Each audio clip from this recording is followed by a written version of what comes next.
and to the republic for which it stands, one nation, under God, indivisible, with liberty and justice for all. Please remain standing.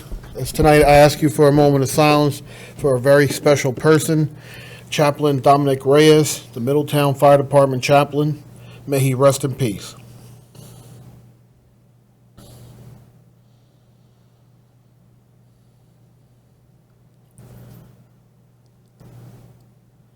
Thank you. Roll. Rem Kassoon. Tobin. Here. Kleiner. Here. Johnson is absent. Joan Francois. Here. Burr. Here. Green. Here. Massey. Here. President Rodriguez. Here. And we have a quorum. Say aye. Approval of minutes. Tonight we have two council meeting minutes, one for June 2nd and one for June 16th. So moved. Motion by Massey for both minutes, seconded by Alderman Burr. All in favor? Aye. Aye. Correspondence. Nothing this evening. For the good of the city, anyone would like to address the council online? You have 3 minutes.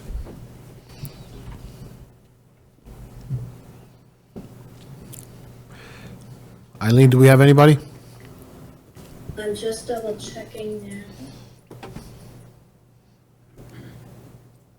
Oh, please.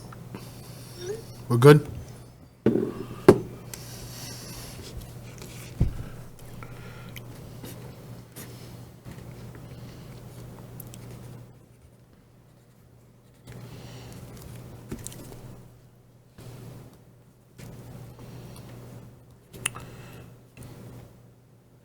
Okay, for remarks of the department heads, economic development.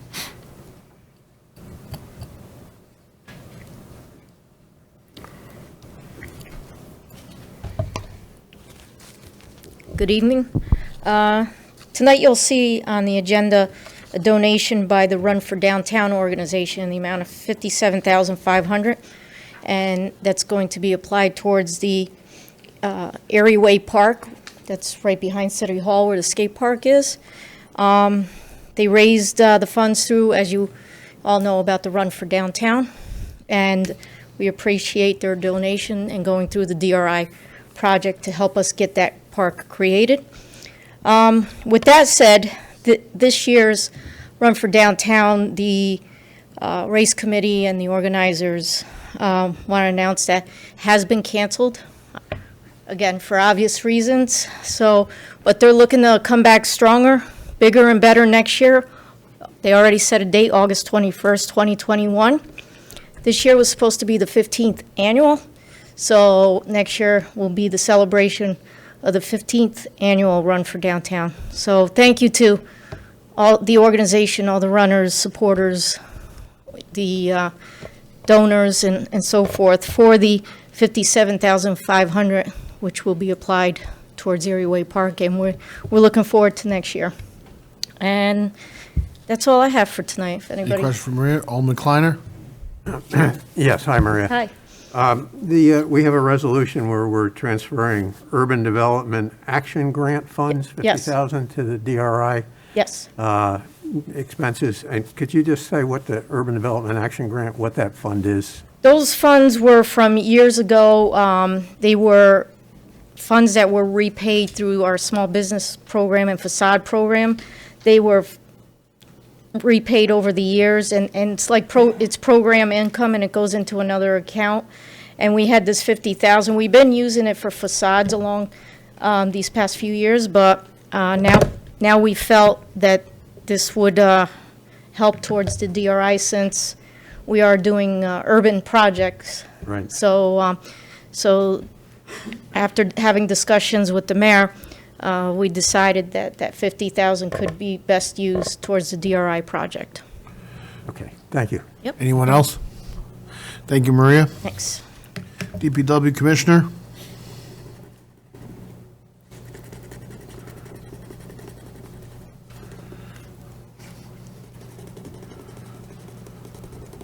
Good evening, everyone. Because the mayor usually goes before me, so he updates on the infrastructure projects. So I'm not going to do any update because he's coming after me. So he will update you, and if you have any questions about the capital projects, I can come in afterwards and I can address your comments. We have several resolutions tonight. on the agenda. The most important one really is for the ADA curbs and sidewalks project and for you to authorize the borrowing. This is required by the DOT in order to fund the project. We have to have a specific language in the resolution and specific amount of fund, about 4.3 million. They asked for 399, but we decided to fund to approve the whole project in case something happens. The value is $4.3 million. So that's before you. The project has started already with Sunup Enterprises doing the saw cutting on West Main, on Highland, and they're going to keep going all along. And then the last stage of the project is constructing new sidewalks on Dolson Avenue, and that's the ADA sidewalk. Again, $4.3 million. We expect 80% of it is going to be funded by the feds, and 20% is going to be funded by the city of Middletown. And that's really the most important resolution. I have several other resolutions awarding bids for chemicals, for the annual supplies of chemicals, for our pipes, materials, and supplies, for the water department. Another resolution. I have few resolutions for CDM to continue to support our program in the watershed protection grant to acquire property. Another one is to assist us in the IPP program. That's again for CDM Smith. And another one, we are doing a study with CDM Smith regarding the how to dewater our sludge in order to reduce its volume, because as you recall, our cost for disposing of sludge at the sewage treatment plant went up from $89 a ton to $133 a ton. So as you know, most of the sludge, although it looks like dry product, most of it is 80% of it is water. So we explored several technologies, and you authorized the study over a year ago, and it's been going on, and we visited many installations across the Northeast, myself and CDM, and we're still exploring technologies, but we are almost at the very end of the study. So hopefully we'll have the final report wrapped up very soon, and that will include recommendation of what to do with our sludge in there in order to minimize the cost and the hauling expense and disposal. And with that, like I said, there are several other resolutions in here we're requesting. If you have any questions, please let me know, and I can come up and address them for you. Any question for Jacob? Good, Jacob. Thank you. Thank you. City Treasurer.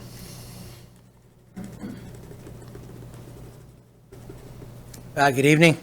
We're coming to the end of our audit with RBT, and we're running a little late because of the COVID virus, because they couldn't come here. Everything has to have been remote. But I think by the middle of July we'll have our report, which is going to run about a month late. No issues have come up. There's no. I think it's going to be a smooth closing, and there won't be anything to it. In front of you tonight is also some $38 million worth of borrowing. The majority of it is 26 million is the renewal of prior bans, and then 12 of it is new capital expenditures, and so you'll see them there. If anybody has any questions, I'll be here. When you say remote, Donna, does all our documents go to their office? They have not spent a minute in our office. Okay. So they've made their requests. We've had to scan them in, send them there, send them back. Okay. So and by the way, their offices are closed down solid. So every one of them are working from home, which puts a delay on every phone call. So, but right now there's no issues. I don't think. No, I'm sure there's no issues, and we should look for a smooth closing. So the audit report will be like September? No, well, they're talking about July 15th. Okay, all right. Yeah. Any question for Don? Thank you, Don. Police Chief? Good evening. This evening there are 4 items that pertain to the police department on the agenda. One is the SRO contract for the upcoming school year. So I hope that you guys will see that through, as it is a very positive program. We get a lot of positive feedback. It is the conduit between the police department and community and the school. So we're very fortunate that the school budget passed this year, so that we do get those monies reimbursed. Secondly, we have on there the GIVE grant, which is a grant we've been applying for and receiving for over 10 years. This year's award is just over $15,000, and that money is used for hotspot policing, which is specific to what we applied for is aggravated assaults. So we put on additional patrols at designated times and locations to help address those concerns. The other item is the Stop DWI funding. Again, that is kind of a quarterly amount of money that comes through, and that is designated for enforcement of DWI. Lastly is a topic that I brought up in the last meeting prior to the 4th of July, and it could be looked at that it is a little late, but it is something that we did make progress with. I worked with Alex Smith in drafting a city code pertaining to the use, possession, discharge of fireworks that'll give us a little bit more teeth in enforcement. As we know, this past weekend, we did get bombarded with the fireworks calls. Statistically, we had more than we've had in years past. We don't really have an explanation as to why there's so many more, and as you have all known, and we've had some communication between some of us, this didn't just start this weekend. It's been for just about the whole month, and it's been a nationwide thing. It hasn't been just specific here to Middletown, and again, I don't have an exact reason as to why there's such an increase this year. We could, sit here and assume as to why. Going into it, I thought I put out enough personnel for it. I did increase my personnel. It was 3 times what I normally put out on a patrol shift, and it's more than I put out in years past, but it still wasn't enough. And one thing that did, and this is just coincidental, in the midst of the prime amount of fireworks calls that were coming in, we ended up with a shots fired call that was a legitimate shooting in one of our housing complexes, where a male subject came out with a shotgun and just started shooting. So that kind of diverted our attention for a little bit of time until he was taken into custody and the scene was secure. So that did cause a little bit of chaos in the midst of enough other chaos. Other than that, I have nothing unless you have questions for me. Any question for the police chief? Alderman Kleiner? Thank you. The SROs, 2 questions on that. One, it's dependent on them actually doing classes in the schools, I take it, because I don't think we've had a determination yet on that. I mean, if they don't actually have school classrooms, I don't know what's no one wants to hear that, I know, but and my other question on that, I see that one of the schools is Truman Moon. Is that for BOCES, or do you know what they're doing in Truman Moon? Yep. So for the first question, it's a reimbursable program, so we only send the SRO when they request it, and they reimburse the city for the hours that the SRO is there. When the schools went to remote learning this past March, we did assign 2 SROs to work with the school with the lunch program, so we were reimbursed for those hours or anything that they ask us for above and beyond.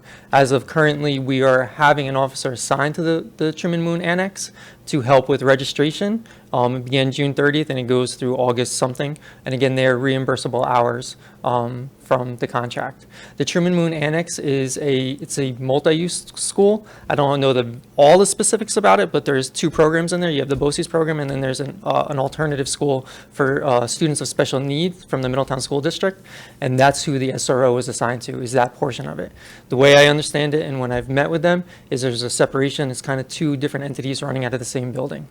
So our SRO, the Middletown police officer that's assigned there, that is being reimbursed by the school district, is there for the Middletown School District. Okay, thank you. You're welcome. Anyone else? Thanks, chief. Superintendent of Recreation?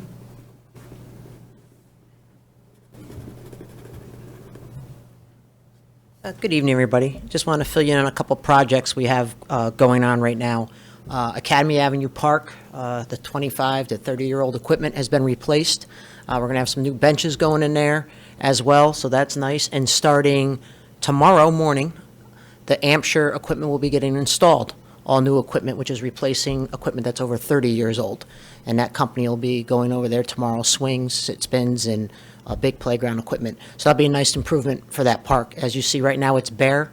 We actually locked it up because they were having problems over there, and since there's no hoops on the courts and no facility, we have it locked, but by the end of this week, it'll be back up and running. We have officially moved into our new facility at 393 County Route 78.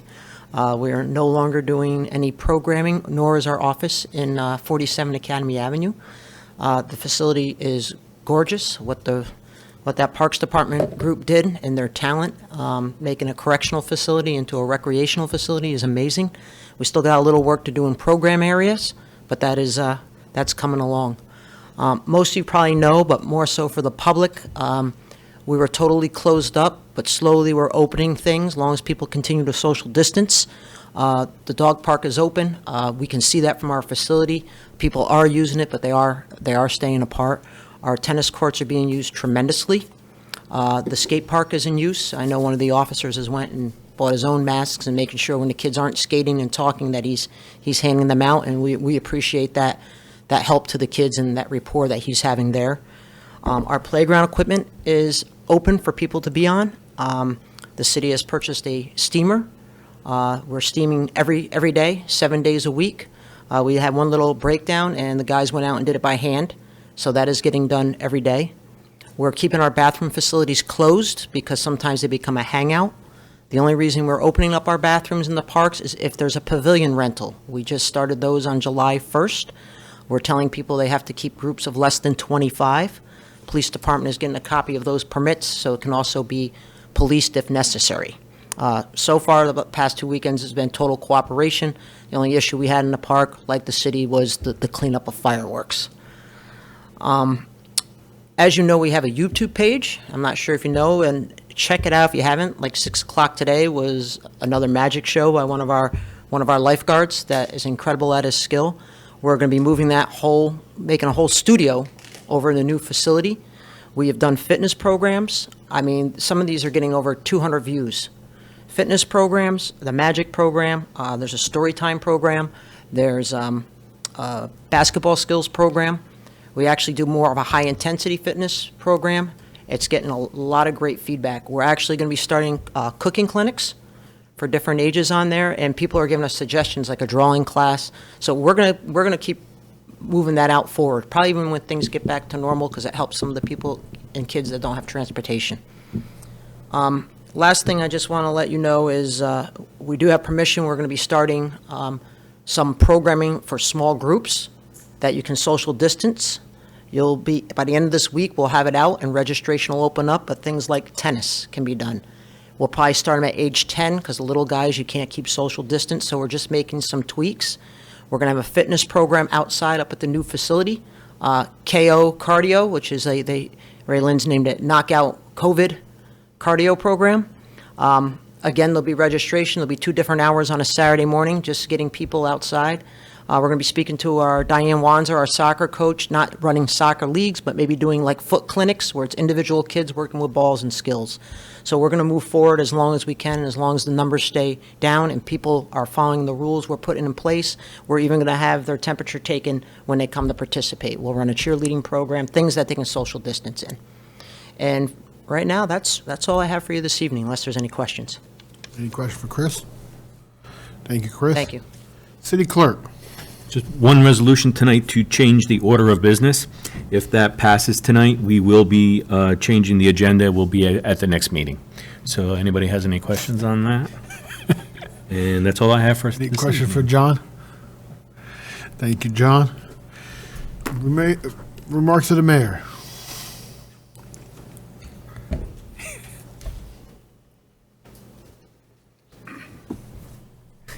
Maria was talking with her hands. I saw it hit the She button. knocked out my PowerPoint. I wonder why she was talking with her hands.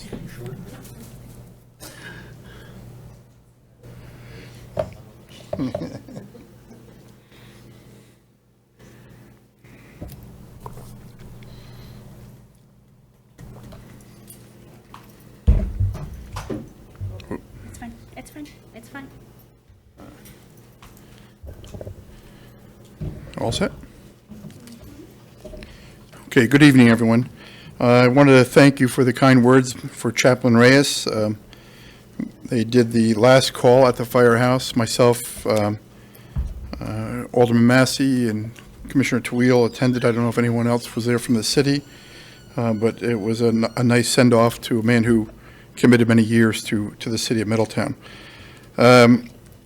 You do also have the capital expenditure, as Don referenced tonight, and out of that $12+ million, there will be a significant reimbursement of that money, the DRI money, the sewer money coming back. Not all of it is city funds.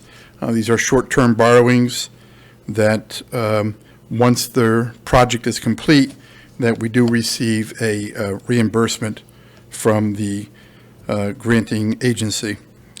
I wanted to first begin tonight with a congratulations to the senior class of 2020, Middletown High School.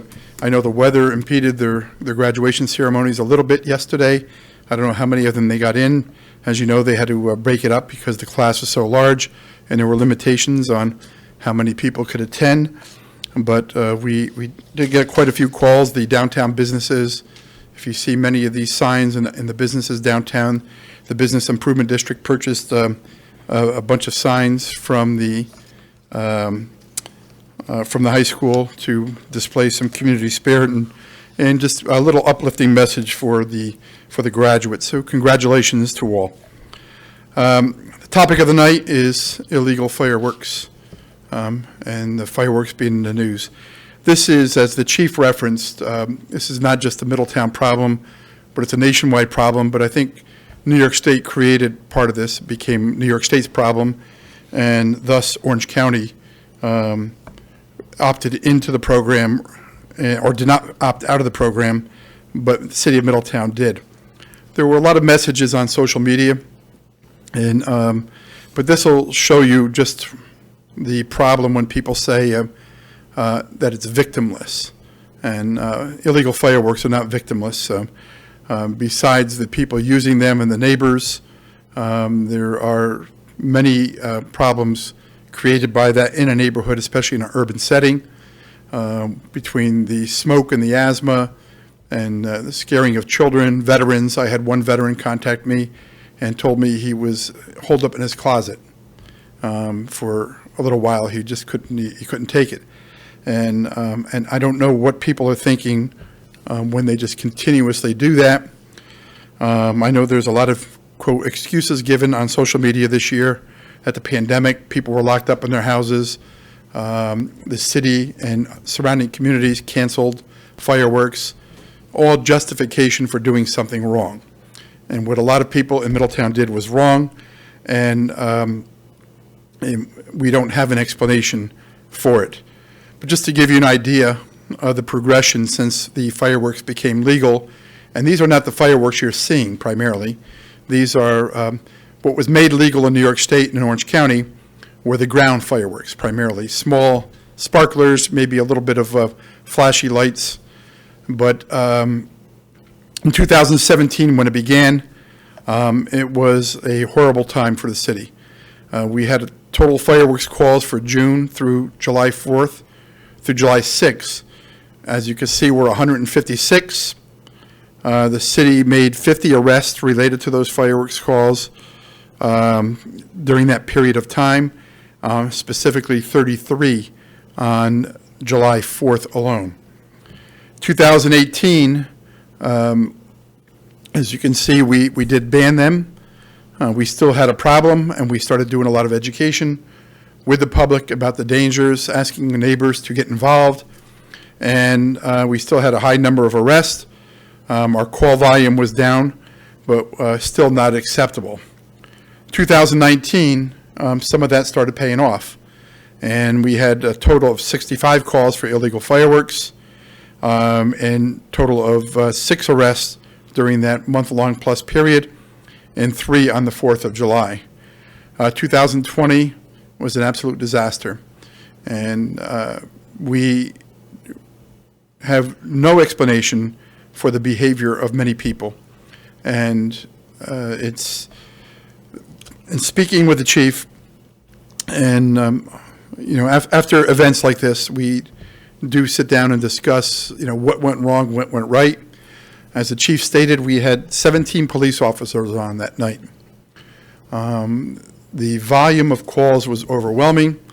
We could not keep up. People, as soon as the police left, were just starting it up again in some neighborhoods, and it was a disaster. When you look at the screen, you'll see that compared to previous years, the number of arrests were down. And I'm going to tell you why the number of arrests were down. Because of the calls were so overwhelming that the old process was they make an arrest or they issue an appearance ticket. That would take about an hour to 2 hours to process that person under the old system, pre-bail reform and before the criminal justice system changed a little bit. The DA's office also was overwhelmed, the sheriff, the state police. The county went crazy. And, I was out in Mount Hope at my sister's for a couple hours. Alex Smith lives by there too. And it was just unreal. Everywhere you went, practically, you saw these illegal fireworks going off and people being acting like jerks. I mean, they think it's a right to do that. And that's some of the social media responses is that, give it a break. It's the 4th of July, that type of response. Well, that was unacceptable, and we had a concern when we saw these statistics about the number of arrests compared to previous years. And so the chief met with his lieutenants and sergeants and got the feedback, and the patrols were just overwhelmed. They wanted to get call to call. They thought people would be reasonable, but it wasn't happening. And to chase down suspects through the parks where they were doing a lot of it would have taken more officers off the street. And then we had the real prize of a person who came out and said he didn't have fireworks, so he decided to shoot his shotgun in the air. He wasn't shooting at anybody, but he wanted to hear loud noises too. And so that required an awful lot of assistance to bring that situation under control, because as you know, someone shooting a gun off, all cars are going to respond to that type of situation, or almost all cars. So it was a combination of many bad things. But part of the problem is that the department made certain judgments because of manpower and the volume of calls, and I think they were the right calls that they made. The patrol, that rather than spending hours chasing a couple of people, we try to diffuse it as much as we can. So these couple hundred calls plus might have been much more and much worse if we didn't take the approach that we did. And I know a lot of people suffered, a lot of pets suffered, and I apologize for that. But I think we made the right call in trying to minimize the effect on the community. This was a map put together. As you can see, this is just the 4th of July night. All those red dots are locations of calls for fireworks. So you can see how scattered it was throughout the city. And that doesn't include some of the calls from Vincent Drive for behind them in the town of Waukegan section, assisting the town or the town assisting us, state police, and it was just crazy and out of control. So with the prosecution part, how do we shorten that period of time in anticipation that this could happen again? And rather than go through this new process of taking an hour or 2 hours to process one person, we met with Alex Smith, the city attorney, the chief did, and they came up with how can we take more control of the situation. Now, obviously, we're not going to be sentencing someone to jail immediately for a fireworks violation. But we need to also, at the same time, not let a person go for doing this. And we have to penalize them in some way. It has to be quick. The process has to go through, very quickly. And they have to know that what they did is unacceptable, and hopefully they won't do it again. So before you tonight, you have a resolution, the Common Council, and I'm putting it up so people can read it. But the most important part of the resolution will be to take back the penalty section and the prosecution section, to remove it from the district attorney and prosecuting under the state law to prosecute under the city code. Alex is very comfortable that this is something that he can handle internally, he would be the prosecuting attorney in city court. And rather than having to go through the district attorney's office, who are very busy countywide and busy with other crimes also, we as the city of Middletown can have the ability to prosecute people in city court. The fine would be a minimum of $250. And as you know, in prior years, many of the people that were arrested were let off with no fine, or they were let off with a conditional discharge. And we find that to be unacceptable. But again, sometimes these prosecutions, when they get to the county level, where they're prosecuting people for robberies and rapes and burglaries and murders, and there's shortage of staffing, and with bail reform, the new requirements, that there's a possibility that less time would be committed to these, quote, minor offenses, such as fireworks. So we wanted to bring it in-house. So the minimum fine would be $250. The maximum fine would be $1,000 or imprisonment for a period of not exceeding 15 days, or both, such as fine and imprisonment. And of course, we would hope for better compliance. This can be done just on an appearance ticket issued by the officer. The paperwork can be followed up. Later on, the officer can stay on patrol and continue to do this. We're going to make people aware of this throughout the year. So by next July and June, that there's not going to be anybody who lives in the city of Middletown that can say we weren't aware of it. Some people actually feel they have the right to do it. Go out into a field, into one of the townships that allows it, and do it all you want. But when you're doing it and you have a neighbor and you live on a 50-foot lot, or even a 75, 100-foot lot into a neighborhood, it's just not acceptable, especially with the animals. So, and the animals don't know any better. People at least know what's going on, except for someone, like I said, the veteran who was huddled up in his closet. So the people who are doing it, I hope you're very proud of yourselves.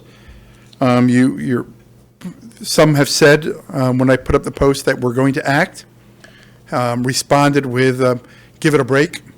We're just having a good time. We're celebrating the nation's birthday. I didn't know that was a requirement, that taking away the rights of your neighbors, the health of your neighbors, scaring your children. One guy even put on Facebook that my kids are scared too, but I cuddle them and I try to teach them. Well, that's not a teaching moment. Read a book to your kid. Don't go blasting fireworks so your kid gets scared to the point where he or she has to come to their parents. And it's some of the rationale is just, it baffles your mind.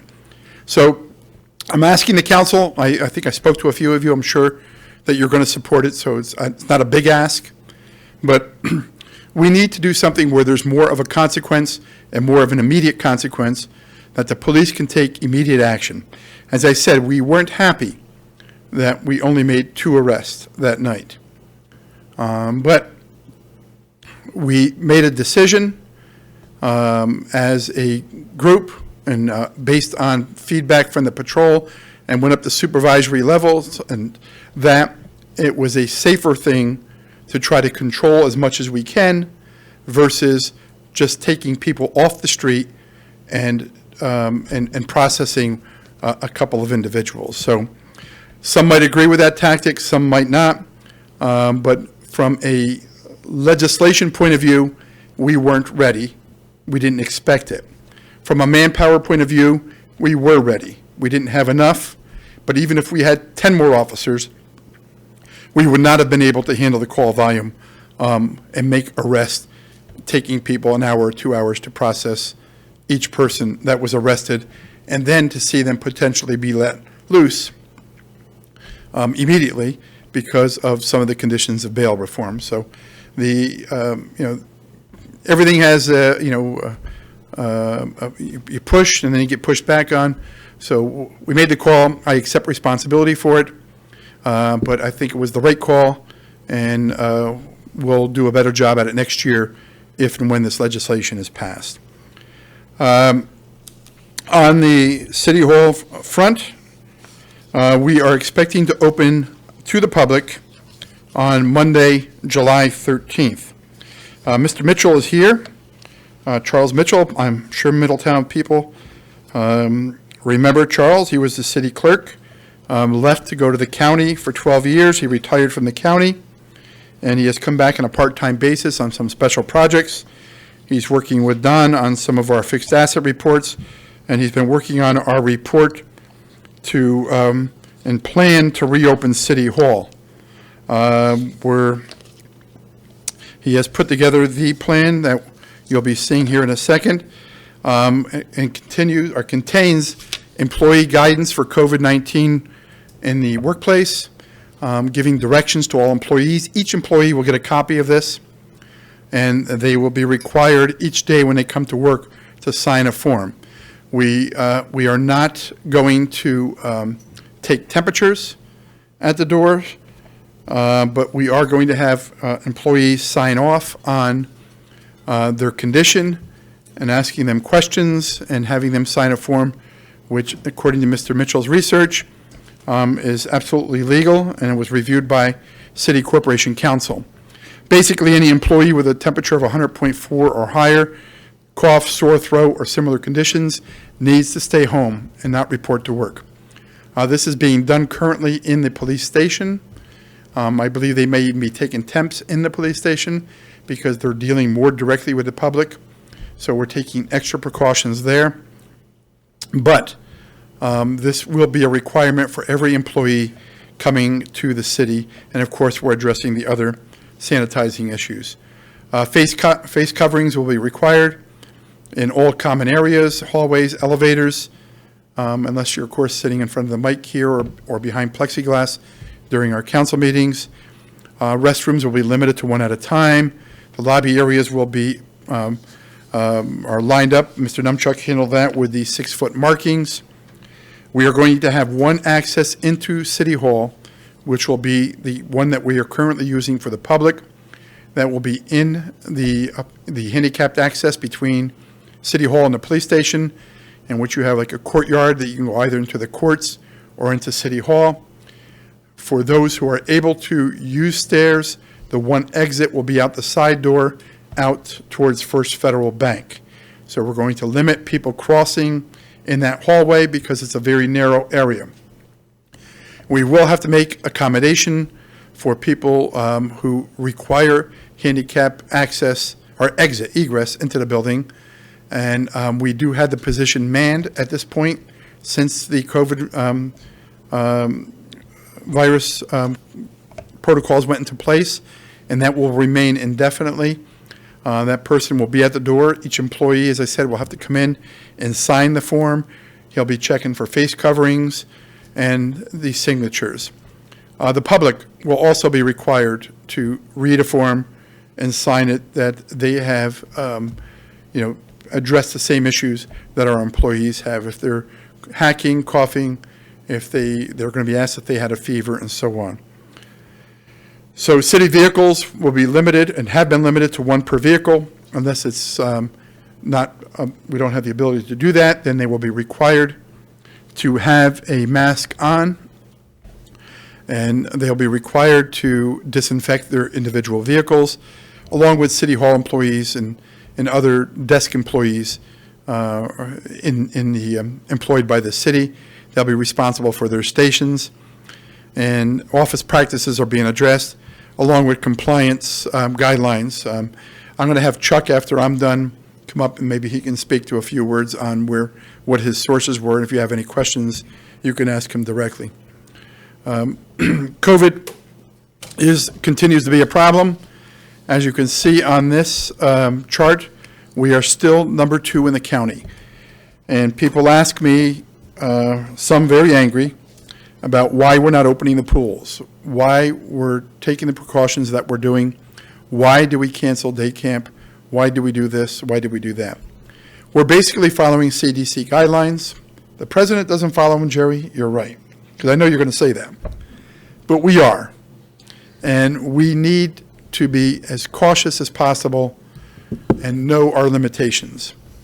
After consultation with our superintendent, Chris Brinkerhoff of Parks and Rec, I did not feel comfortable, and I think she agreed too, not think, she did agree, that we would be able to run these camps and these pools in an entirely safe manner to protect your kids. My kids are old enough where they're not going to the Davidge Park pool or Sproat Street pool. But even opening the pools raised some questions. There's an excellent letter from Raylyn Berthoff on our website, on the city website and on the Parks and Rec site, explaining the pool situation. It gives the capacities. Sproat Street pool, we would have been able to have a maximum of 12 people in Sproat Street pool under the guidelines. Davidge Park, we would have had 46 people when we usually have 200 and plus or 250 plus kids. So we're going to have 46 kids online in the pool and 200 standing outside waiting to get into the pool. And it just didn't make sense. Plus all of the requirements that would have been put in place that I didn't feel comfortable putting your kids at risk. And neither did Chris, and I think it was the right decision. Forget the fact that it takes a few months to prepare for all of this, to have lifeguard training, to get enough certified lifeguards to cover the pools, and to do all of the things that are necessary to in a normal season, but we didn't have the ability to do it this year, so we're not moving forward with it, and we're not going to be opening the pools. But as you can see, the number, and I'm not criticizing the numbers, I think most people in Middletown that I've seen are complying with the rules and regs. We're a working class city. We're a city that people work at ShopRite, people work at the hospital, people work in government, police, fire, all of those, quote, middle class industries, a lot of labor out in factories. And so we have a high number of people who have, for one reason or another, have tested positive for COVID-19. And as I said, we're number 2 in the county, and we need to do whatever we can to protect our residents, especially young kids. So that's the reason behind it. So as of today, we are now in phase 4. The higher education is allowed to open with conditions. Chris touched on some of the low-risk outdoor arts and entertainment and that we're going to be doing at the rec center. The media production, she mentioned, the sports competitions. We don't have a professional sports team here, but those are some of the things that the government is opening statewide. And the Parks and Rec program, we had a pretty good discussion yesterday or today with Chris, and we're going to try to expand the programs that she feels comfortable with opening, that we can do 2 things, give an outlet to kids and also at the same time ensure their parents that we're going to be able to protect their children from any of these problems that are out there. Continuing on the coronavirus response program, remember we have $160,000 in our grant program for businesses. This was federal money that we were able to get through a grant through Congressman Maloney, Senator Schumer's office. We are offering up to $5,000 at 0% interest per eligible applicant and for-profit businesses. This can be used, unlike our normal small business loans that are fixed asset financing. This can be used for working capital. You must meet the eligibility and requirements of the HUD guidelines. So contact Maria Bruni's office, 346-4170, if interested. This is the same pot of money that we purchased the steam cleaning equipment that Chris referenced, and we're buying additional portable units. But the main steam unit is really working out well, and we are doing all of our playground equipment on a daily basis. If you ride around town, especially downtown or even up on Highland and West Main area, and Highland and going down towards Franklin Street, you'll see the buckets out where the saw cutting was for the roads. The new sidewalk program will be going in there. We're going to be doing Wickham, Grove, and parts of Dawson. We have received a couple comments from people. They want us to go further up Dawson, but the grant only brings us to Bennett Street, so we can't reach Academy and Dawson, but we're going to continue to seek that grant money. This picture here is the DRI program that continues. The the upper pictures are the Orchard Street lot and the James Street lot. They might both be James Street there, but I think one of the lower ones is also, the lower left is Orchard Street, and they're moving along pretty well. We found out today there might be an extra 2-week delay. We thought it was going to be a 6-week project, but as you know, when they dig, you hit things that you don't know you're going to hit. So apparently they did that. So we'll have to, the project is being extended out 2 weeks. The governor has issued the outdoor dining executive order. It's been extended till August 5th. We're using, again, not only on private property, like you see Carlos is up there in the corner, but some of the restaurants downtown are using the Jerry's Park and he's Run for Downtown Park. We were doing King Street, but it appears that it was being blocked up with people, so we're going to remove the tables from King Street and leave them at something, the Run for Downtown and the Jerry's Park on North Street. And further down, I believe, near the, across from Garcia's, there will also be tables down there. On June 30th, we had our first community policing virtual meeting. The committee is made up of a group of local residents, some clergy, co-chaired by Bishop Rollins, and we have a good mix of people on the committee, from school board members, the school board president, John Williams, to community organizers like Muchi Merchant and Theolonica Monk, Nigel Watson. These are all people that have been involved in the Black Lives Matter demonstrations. So we have a pretty good cross-section of people in the community. Our first meeting was long. It was 3 hours. And we have, everyone had an opportunity to make their case that night and get on the table what they wanted to talk about as we move forward. So our next meeting is scheduled for July 14th. The first meeting, we did allow public comment through the, on the virtual town hall. This meeting will be closed to public comment, but it will be open for viewing. I'm encouraging people, if you have comments or questions, we're going to compile a record on this whole process. Please email your comments or questions to myself or to Chief Awanchu or to your alderman, and they will forward it on to us. We will try to address every question, but the purpose of this next meeting will be for the panel to discuss 3 major issues. We're limiting it to 90 minutes, as I said. We'll be discussing in detail what is defund police. What does it mean to them? What does it mean to the people who support it? And how does it impact the City of Middletown Police Department and the City of Middletown? The second was the demilitarization of police departments. Again, we're not interested in the national argument. We're interested on what it affects and how it affects the City of Middletown.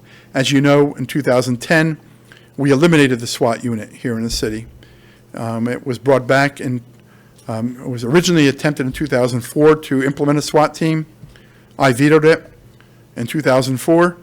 It was brought back in 2006, 2007. The police commission at that time reinstated it, and they had there's a horrible picture in the newspaper one day of a tank sitting on the street responding to a situation that normally police would handle, and they were dressed up like military. So I didn't believe it was the right thing to do for our city then. In 2004, 2008, and 2010, we did stop it. So what do people mean by that demilitarization in 2020 as it relates to the City of Middletown? So we're going to find out what they mean. As Chief Awanchu has stated, his police officers dress as police officers. They don't dress as members of the military, but there might be excuse me, our eyes are open to hear what the community has to say, but again, as it relates to the city of Middletown. And the third issue will be body cameras.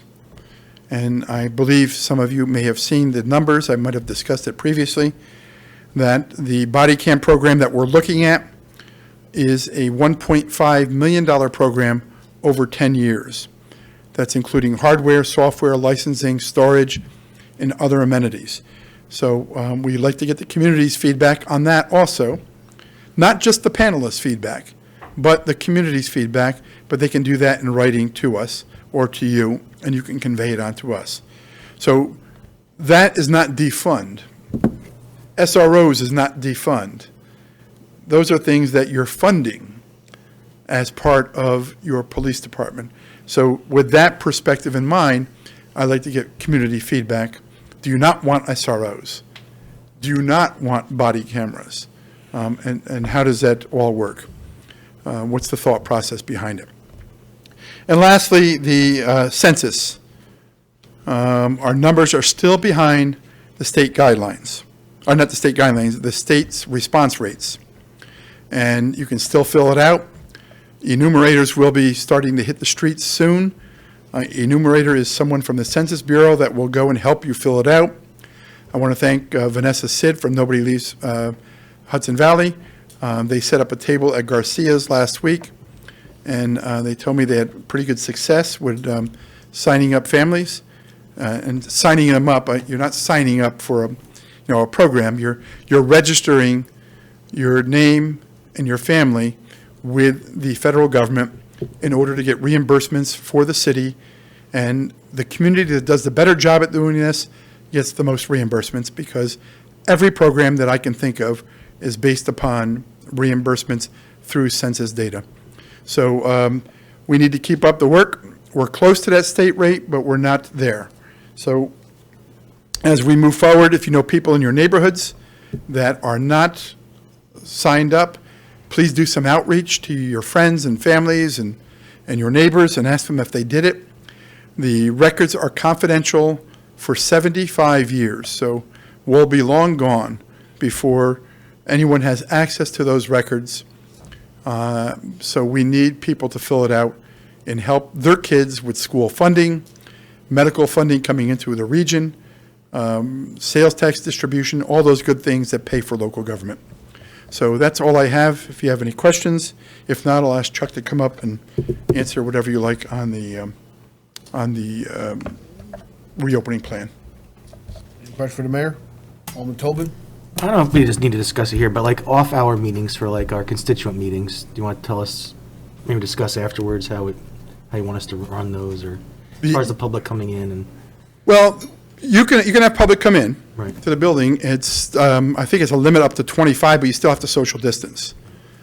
So in here, we're trying to limit it. I think at the meeting we had maybe 22 people in the building. I mean, in this room, 21, 22 people, and we were able to social distance. You also, if you're doing it at a time, it can be coordinated with Eileen. If you wanted to do a virtual meeting with your constituents, or you can do a Zoom meeting, which are very easy to do on your own. The virtual town hall, you would need Eileen here. So if it doesn't fit her schedule, then of course we're not going to pay overtime for each person to have a meeting. But you can do your own Zoom meeting. But if you feel comfortable, people feel comfortable coming into City Hall, then feel free to do it. You schedule it through John and Miguel. We can do it outside, too. We can do it in the parks. Yeah. You can do some outreach into the parks, but whatever you're comfortable with and people are comfortable. I can tell you, we're not getting a big push for people to come back into the building. Most people are comfortable with dropping off their bills at the door. I haven't talked to Don, but the idea of having a drop box, secured drop box out front might be a good idea for us to pursue. And so we're going to change the way we do business, just like everybody else is doing. But if you're comfortable with it, go ahead and do it. Anyone else? Thank you, Mayor. Thank you. Chuck, you want to? Mike?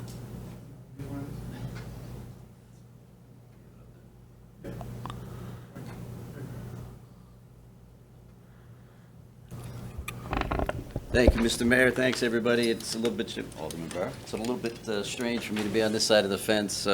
As they said, 12 years ago, I left the city. I sat where John sits, and I can honestly tell you he does a much better job than I ever did. So, and the mayor will attest to that as well. So. What I have been doing for the last couple of weeks at the direction of the mayor is to come up with the guidelines for opening the building back up for the public, how to do it safely, how to do it properly with everybody in mind, the people, the general public, as well as the employees and the elected officials. The guidelines I came up with are kind of a mixture. I didn't reinvent the wheel, I just kind of helped reshape it maybe for the city of Middletown, going with the mayor's earlier, how is it going to fit for Middletown? Forget the nation, forget the rest of the state. We got to make it work for Middletown, and I think we came up with a pretty good plan. The mayor's looked it over, and he seems to like it. I have copies for everybody. Again, I apologize. I didn't get them to John fast enough today to get them distributed out to you, but I do have copies here. I can leave them with Mrs. Cisco. It's guidelines. It's also a visitor's screening form that has to be filled out by anybody coming into the building that asks generalized questions as well about if they've been exposed, if they think they've been exposed. And just today we added the 19 states that Governor Cuomo has put in place to keep people away, and if any of them had traveled from those states, basically if they have, and if they haven't quarantined or they haven't been tested for COVID, they're not going to be allowed inside the building. As well as employee forms that we're asking every employee, including the mayor, which is what I want people to understand, that everything that we're doing, every piece of protection, if you will, that's being put in place is being put in place through the leadership of the mayor. And I'm not just saying this because I'm trying to score points with them. It's the honest truth. When we step into the different rooms and do something, it's always, we have to have the mask on at the direction of the mayor. So he's looked this all over, and he's approved it and agreed with it too. So I'll leave it here. If there's any questions, you can, the mayor knows how to reach me, you guys reach me, Miguel is, pretty much everybody knows how to reach me. So if there's anything, I'm around, I'm here. If there's any questions, I can try to answer them now. I know you don't have the form in front of you, so it's hard to tell, but okay. Any question for Chuck? Thank you, sir. Thank you. Okay, remarks of Alderman. Alderman Burr. Alderman John Francois. Just want my deepest sympathy to the Reyes family. May you rest in peace. Thank you. Alderman Kleiner. Thank you. Mayor, we can blame John Adams for the fireworks. He was the one who said from this day forward, on the 4th of July, let the explosions ring. So, but it was a nationwide problem, and I saw it all over the Second Ward. I didn't make any calls because I knew you'd be getting plenty of calls, but it's unbelievable, and hopefully this is a one-time occurrence. And if we can stop them from coming in from Pennsylvania, I'm not sure how that can be done. Andrew and I talked, and we're going to not do our constituents meeting this coming week. We weren't sure what would be the case with City Hall. And so once we get comfortable with that, we'll see, and we'll try and have a constituents meeting in August, and probably here in a regular way, but if we can find a park setting, that would be nice. The bus station, I encourage anybody and everybody to call Maloney's office, call Metzger's office, call anybody, Gunther's office, and tell them to, try and put some pressure on and get Coach to negotiate, because we need the bus station downtown. Sure.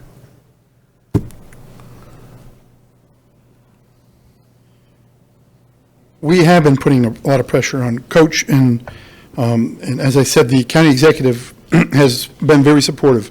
As you know, he's been, he cut a couple ribbons on the proposed Heritage Trail leading into the bus station, and he's been committed to the project. We got notified today, We've been in contact with county planning, the new county planner, Mr. Sorensen, and also Jim Brooks from the Recreation Department of the county. I believe, Jacob, is it Tuesday, next Tuesday? Yes. Next Tuesday, we're going to have a meeting on site with them. They have some encouraging news that on their side, on the county side, about the possibility of increasing the funding from 80% upwards. So, I don't want to say 100, although they said 100, but somewhere in between, we will be able to, I think, convince Coach to do the project and to, although they're dead set against it.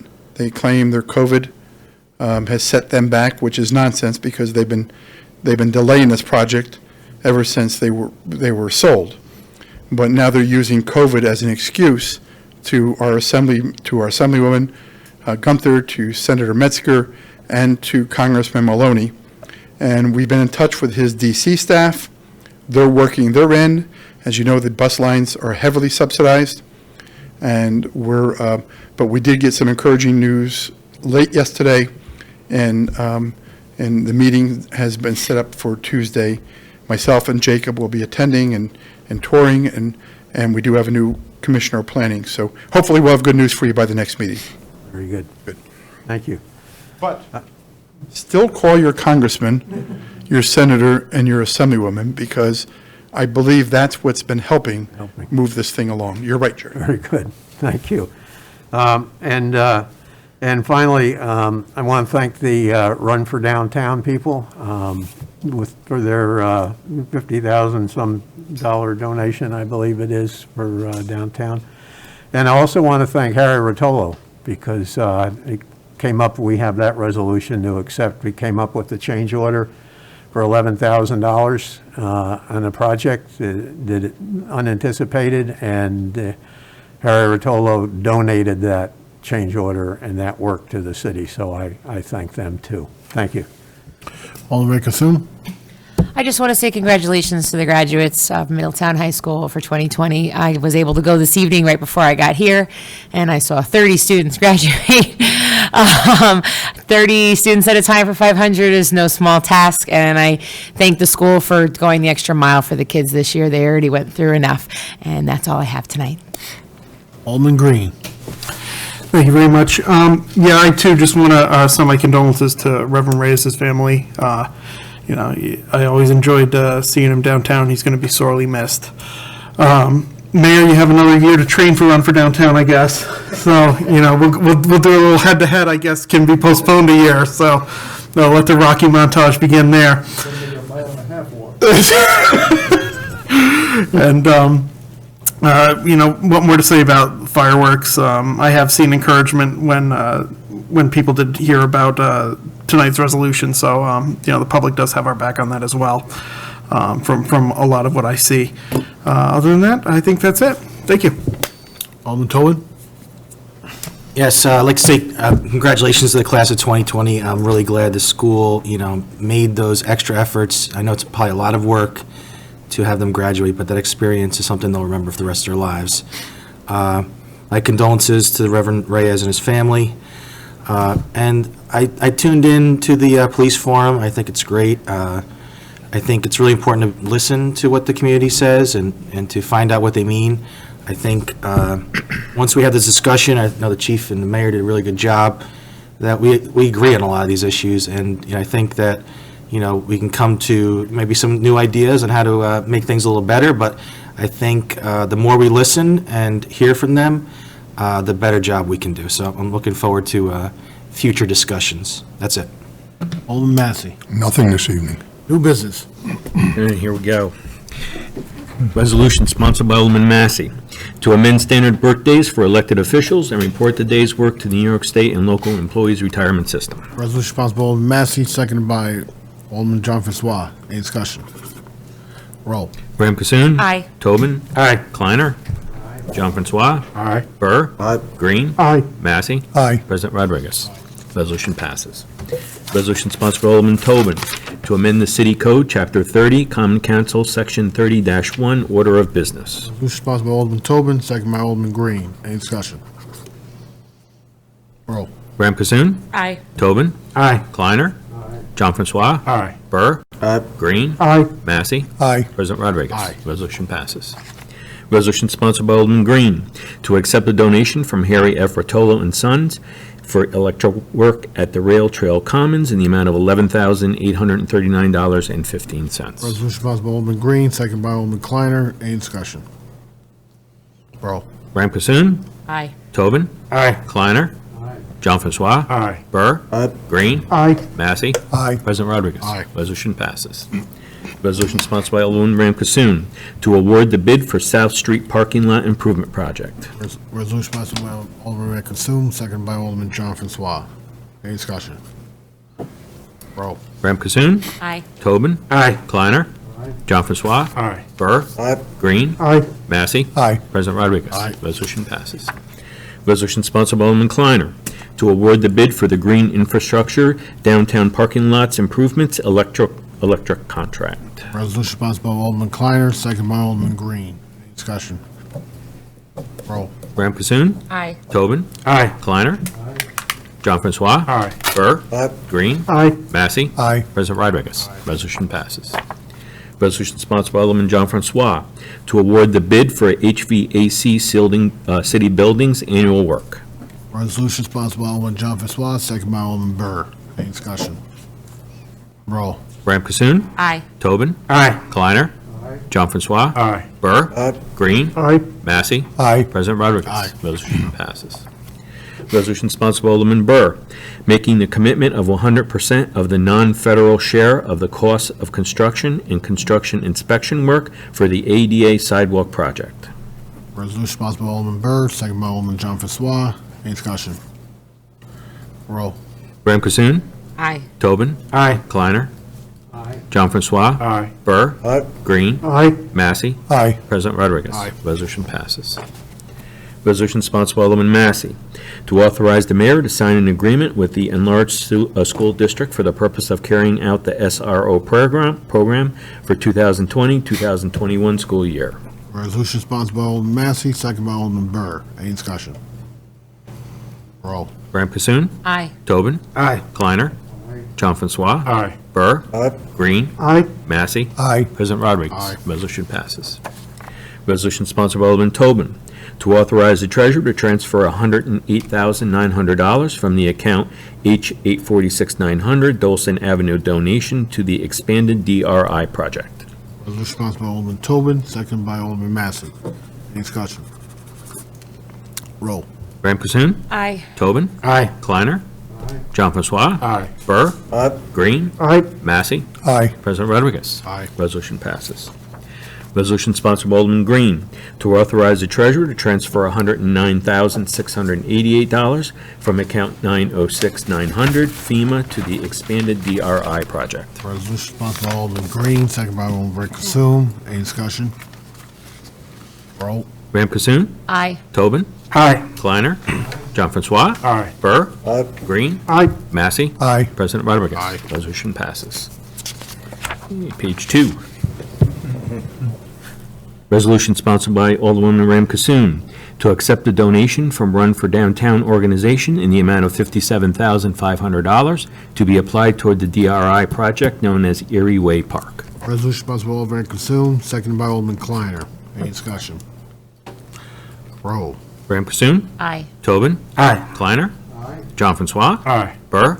Green? Aye. Massey? Aye. President Rodriguez? Aye. Resolution passes.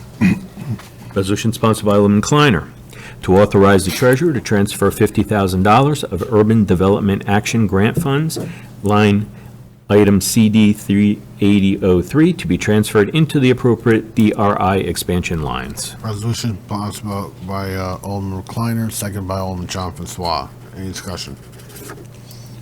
Roll. Ram Cassoon? Aye. Tobin? Aye. Kleiner? John Francois? Aye. Burr? Green? Aye. Massey? Aye. President Rodriguez? Aye. Resolution passes. Resolution sponsored by Alderman John Francois to accept a grant in the amount of $15,250 from the New York State Department of Criminal Justice Services under the GIVE 2019-2021 grant. Resolution sponsored by Alderman John Francois, seconded by Alderman Burr. Any discussion? Roll. Graham Cassoon? Aye. Tobin? Aye. Kleiner? John Francois? Aye. Burr? Green? Aye. Massey? Aye. President Rodriguez? Aye. Resolution passes. Resolution sponsored by Alderman Burr to authorize the treasurer to expand upon the use of funds relating to the Paramount Sound System project to apply $20,695 towards the fire alarm system upgrades. Resolution sponsored by Alderman Burr, seconded by Alderman Green. Any discussion? Roll. Graham Cassoon? Aye. Tobin? Aye. Kleiner? John Francois? Aye. Burr? Green? Aye. Massey? Aye. President Rodriguez? Aye. Resolution passes. Resolution sponsored by Alderman Massey to award the bids for chemicals. Resolution sponsored by Alderman Massey, seconded by Alderman Consume. Any discussion? Roll. Graham Cassoon? Aye. Tobin? Aye. Kleiner? John Francois? Aye. Burr? Green? Aye. Massey? Aye. President Rodriguez? Aye. Resolution passes. Resolution sponsored by Alderman Tobin, authorizing various capital items in and for the city at a total maximum estimated cost of $12,878,959, and authorizing the issuance of $12,878,959 bonds of the city to pay the costs thereof. Resolution sponsored by Alderman Tobin, seconded by Alderman Green. Any discussion? Alderman Tobin. I'd like to add an amendment to remove item A from the resolution, as was suggested in the Board of Estimate, to voice my objection to the item. I know I'm in the minority here, and I joined the council after it was started. I don't want to relitigate it, but I do object to it. If I can get a second. So we have a motion to amend the resolution. Do I have a second? Alderman John Francois. Motion to amend. Perry, we don't, discussion? Would you go over that one more Yeah, time? can you do that one more time? 'Cause- Remove item A, that's for the truck. I didn't, The I'm trucks. sorry. Remove item A from the resolution. Okay. So the item A in the resolution. Or to voice my objection, Trucks? I know. What about the garbage cans? No, I think that's just for the trucks, item A. Okay. All right. Anyone else? So we're going to vote on the amendment. Roll. Graham To Cassoon? amend. No. Tobin? Yes. Kleiner? No. John Francois? No. Burr? No. Green? No. Massey? No. President Rodriguez? No. Motion is defeated. Okay. So now the regular motion. Do we have any discussion? Roll. Graham Cassoon? Aye. Tobin? Aye. Kleiner? John Francois? Aye. Burr? Green? Aye. Massey? Aye. President Rodriguez? Aye. Resolution passes.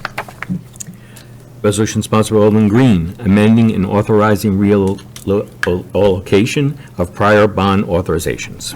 Resolution sponsored by Alderman Green, second by Alderman John Francois. Any discussion? Roll. Graham Cassoon? Aye. Tobin? Aye. Kleiner? John Francois? Aye. Burr? Green? Aye. Massey? Aye. President Rodriguez? Aye. Resolution passes. Resolution sponsored by Alderwoman Ram Cassoon to accept a second enforcement period funding from the County of Orange for stop DWI in the amount of $5,420. Resolution sponsored by Alderman Rankine-Sum, second by Alderman Kleiner. Any discussion? Roll. Ram Cassoon? Aye. Tobin? Aye. Kleiner? John Francois? Aye. Burr? Green? Aye. Massey? Aye. President Rodriguez? Aye. Resolution passes. Resolution sponsored by Alderman Kleiner to award the bid for water pipe and gray iron castings. Resolution sponsored by Alderman Kleiner, seconded by Alderman Green. Any discussion?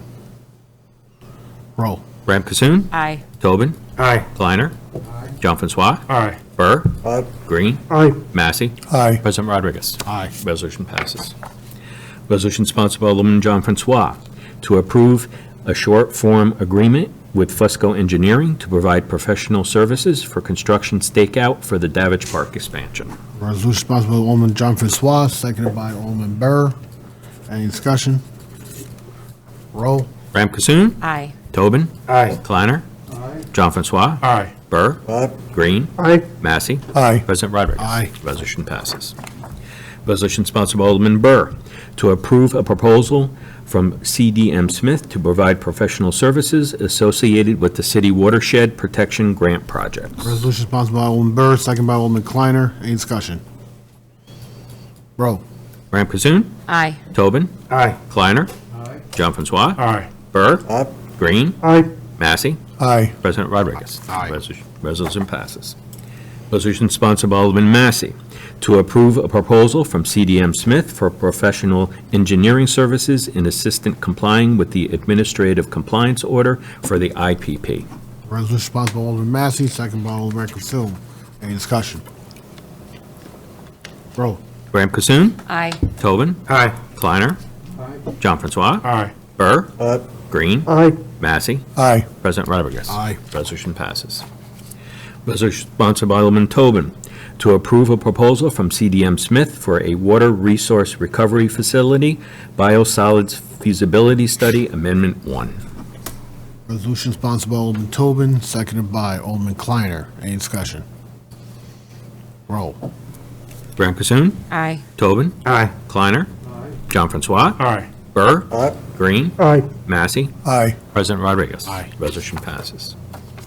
Resolution sponsored by Alderman Green to authorize the treasurer to transfer $11,000 from the general fund balance to address mold remediation cleaning at 35 Clemson Park. Resolution sponsored by Alderman Green, seconded by Alderman Kleiner. Any discussion? Roll. Graham Cassoon. Aye. Tobin. Aye. Kleiner. John Francois. Aye. Burr. Green. Aye. Massey. Aye. President Rodriguez. Aye. Resolution passes. Resolution sponsored by Alderwoman Ram Cassoon to award the bid for 15 Houston Avenue Extension. Resolution sponsored by Alderman Consoom, seconded by Alderman John Francois. Any discussion?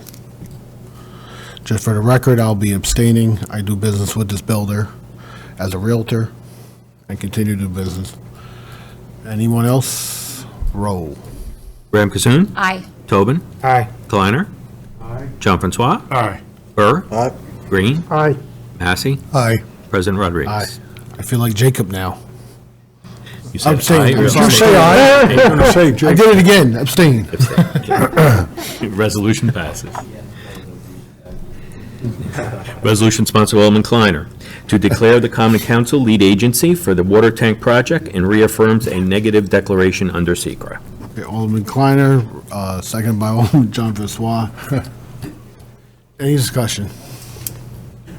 Roll. Graham Cassoon. Aye. Tobin. Aye. Kleiner. John Francois. Aye. Burr. Green. Aye. Massey. Aye. President Rodriguez. Aye. Resolution passes. Resolution sponsored by Alderman John Francois to award the bid for audio improvements at the Paramount Theater. Resolution by Alderman John Francois, second by Alderman Green. Any discussion? Roll. Graham Cassoon. Aye. Tobin. Aye. Kleiner. John Francois. Aye. Burr. Green. Aye. Massey. Aye. President Rodriguez. Aye. Resolution passes. Resolution sponsored by Alderman Massey to amend Chapter 265 fireworks in the city code. Resolution by Alderman Massey, seconded by Alderman Kleiner. Any discussion? Roll. Graham Cassoon. Aye. Tobin. Aye. Kleiner. John Francois. Aye. Burr. Green. Aye. Massey. Aye. President Rodriguez. Aye. Resolution passes. That is all for new business. Audit. Mr. President, I move the accounts be audited, the claims be adjusted, and the city treasurer be authorized to issue warrants for their payment. Resolution sponsored by Alderman Massey, seconded by Alderman Tobin. Roll. Graham Cassoon. Aye. Tobin. Aye. Kleiner. John Francois. Aye. Burr. Green. Aye. Massey. Aye. President Rodriguez. Aye. Resolution passes. For adjournment? So moved. So moved.